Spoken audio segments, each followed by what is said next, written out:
నమస్కారం అండి. వైఎస్ఆర్సీపీ పార్టీకి చెందినటువంటి నాయకులకి, వైఎస్ఆర్సీపీ పార్టీలో ముఖ్య నాయకుడైనటువంటి జగన్మోహన్ రెడ్డికి ఇప్పుడున్నటువంటి కూటమి ప్రభుత్వం ఏమీ చెయ్యలేదనే భావనలో టీడీపీకి సంబంధించిన క్యాడరు భావిస్తుందంట. ఎందుకు డౌట్ వచ్చింది అంటే, టీడీపీకి సంబంధించిన క్యాడరు అంటే టీడీపీ కార్యకర్తలు కానీ, జనసేన కార్యకర్తలు కానీ కూటమి ప్రభుత్వంకి సంబంధించిన క్యాడరు భావిస్తుందంట. ఎందుకు అలా భావిస్తుంది అంటే, పేర్లని ఈరోజు వంశీని కలడానికి జైలు దగ్గరికి వెళ్ళడం జరిగింది. ములాఖత్ అనంతరం ఆయన ఏం మాట్లాడంటే, మీరు అరెస్ట్ చేసుకుంటారో చేసుకోండి, మీరు అరెస్ట్ చేసుకుంటే నా రోమాన్ని కూడా పీకలేరు అని చెప్పేసి ఆయన డైరెక్ట్గా స్టేట్మెంట్ ఇవ్వడం జరిగింది. అంతకుముందు జగన్మోహన్ రెడ్డి తాడేపల్లిగూడెంలో ఆయన ఒక మీటింగ్ పెట్టడం జరిగింది. ఆ మీటింగ్లో ఆయన ఏమన్నాడు, వైఎస్ఆర్సీపీ కార్యకర్తలను కానీ, వైఎస్ఆర్సీపీ పార్టీ నాయకులను కానీ, వైఎస్ఆర్సీపీ పార్టీ కుటుంబ సభ్యులను కానీ ఎంట్రీకి కూడా పీకలేరని చెప్పేసి ఆయన డైరెక్ట్ స్టేట్మెంట్ ఇవ్వడం జరిగింది.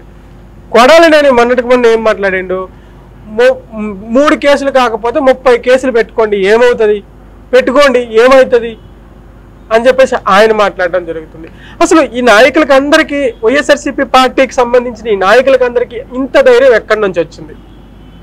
వీళ్ళనక ఎవరున్నారు? కాక కూటమి ప్రభుత్వంలోనే వైఎస్ఆర్సీపీ పార్టీకి సంబంధించిన వ్యక్తులుండి వెనకుండి ధైర్యం ఇస్తున్నారా, లేకుంటే లోపల వైఎస్ఆర్సీపీ పార్టీ తెలుగుదేశం పార్టీ కలిసిపోయిందా? నేను అధికారంలో ఉన్నప్పుడు మిమ్మల్ని అరెస్ట్ చేయను, మీరు అధికారంలో ఉన్నప్పుడు మమ్మల్ని అరెస్ట్ చేయకండి అని చెప్పేసి ఏమైనా చర్చలు సంప్రదింపులు జరిగాయా అని కూటమి ప్రభుత్వంకి సంబంధించినటువంటి నాయకుల్లోనూ క్యాడర్లోనూ అనుమానాలు వస్తున్నాయట.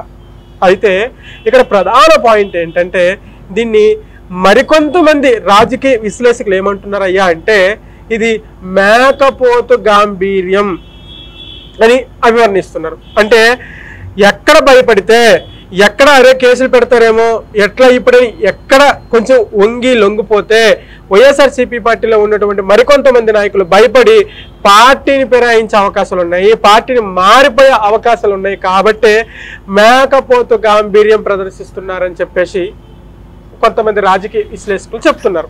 అయితే ఇక వంశీ దగ్గరకు వద్దాం. వంశీని అరెస్ట్ చేసినప్పుడు ఏమంటున్నా, ఆయనకి వెన్ను నొప్పి ఉంది, ఆయనకి వేడి నీళ్ళు కావాలి, ఆయనకి నేల మీద పడుకోబెడుతున్నారు, ఆయనకు ఒక బెంచ్ కావాలి, ఆయనకు కొన్ని సదుపాయాలు కల్పించాలని చెప్పేసి వంశీ వాళ్ళ భార్య గారు, వైఎస్ఆర్సీపీ పార్టీకి సంబంధించినటువంటి నాయకులు కూడా కోరుతున్నారు. అయితే ఈ విషయం కోర్టులో ఉంది.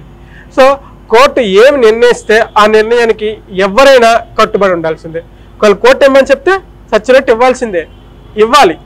ఇది పక్కన పెడితే ఇదే మన సీన్ రిపీట్ చేసుకుంటే, ఇప్పుడు వంశీ గారి వయసు ఎంత? 53 సంవత్సరాలు. చంద్రబాబు నాయుడు గారి వయసు ఎంత? 73 సంవత్సరాలు. అలాంటి వ్యక్తిని దాదాపుగా ఎన్ని నెలలు, నాకు తెలిసి 3-4 నెలలు జైల్లో పెట్టి ఆయనకి కనీస వసతులు కూడా ఇవ్వండి అని చెప్తే, కనీస వసతులు, వేడి నీళ్ళు, దోమలు కొడుతున్నాయి, కనీస వసతులు ఇవ్వండి అని చెప్తే, అప్పుడున్నటువంటి కొడాలి నాయన ఏం మాట్లాడిండు? జైల్లో దోమలు కుట్టకపోతే రాంబాబు ఊర్వశి మేనకులు వచ్చి కన్ను కొడతారు ఆ ముసలోడికి అని చెప్పేసి మాట్లాడినటువంటి కొడాలి నాని ఇప్పుడు తెలుస్తుందా మీకు అని టీడీపీ కార్యకర్తలు అడుగుతున్నారు. బెంచ్లు, బల్లలు, వేడి నీళ్ళు కావాలంటే ఇదేమైనా ఫ్రిడ్జ్లు, కూలర్లు ఇస్తారా? ఇది జైలు లాగానే అందరికీ ఒకేలా ట్రీట్మెంట్ చేస్తారని కామెంట్ చేసినటువంటి వైఎస్ఆర్సీపీ పార్టీ నాయకులకి ఇప్పుడు తెలిసి వచ్చిందా అని కూటమి ప్రభుత్వ నాయకులు చెప్తున్నారట. ఏదేమైనప్పటికీ కూడా అక్రమ అరెస్టులు ఏ పార్టీ కూడా చేయకూడదు. ఇటు కూటమి ప్రభుత్వం కానీ, ఇటు వైఎస్ఆర్సీపీ పార్టీ కానీ ఎవరు కూడా అక్రమ అరెస్టులు చేయకూడదు. ఎవరు చేసినా తప్పే. కానీ ఇక్కడ వంశీని ఏమైనా అక్రమ అరెస్టు చేసినా నిజాలు నిక్కిచ్చిగా దొరికిపోయాడు. సీసీటీవీ ఫుటేజ్లో ఆయన మంది మార్పులు వెనక ఆయన బిక్కుమంటూ సంచి పట్టుకొని లిఫ్ట్లో వెళ్ళే వీడియో క్లియర్గా దొరికింది కదా. దీన్ని అక్రమ అరెస్ట్ అంటారా? అక్రమ అరెస్ట్ అంటారు కాబట్టే వీళ్ళు అంతగా రియాక్ట్ అవ్వట్లేదు. లేకపోతే ఈ పార్టీకి, వైఎస్ఆర్సీపీ పార్టీ క్యాడర్ మొత్తం ఒకటి అయిపోయి నానా రచ్చ చేసేవాళ్ళు. కానీ ఇప్పుడు ఏంటి, సైలెంట్గా ఉన్నారు. వంశీ తప్పు చేసి దొరికిపోయిండు, ఇరిక్కిపోయిండు కాబట్టి మేము అలా కాదు, మా దగ్గరికి రాలేరు అని చెప్పేసి మేకపోతు గాంభీర్యమే ప్రదర్శిస్తున్నారు అని చెప్పి కొంతమంది రాజకీయ విశ్లేషకులు చెప్తున్నారు. సో ఇది దీనిపైన మీకేమైనా అభిప్రాయం ఉంటే కింద కామెంట్ రూపంలో తెలియజేయండి. Thank you.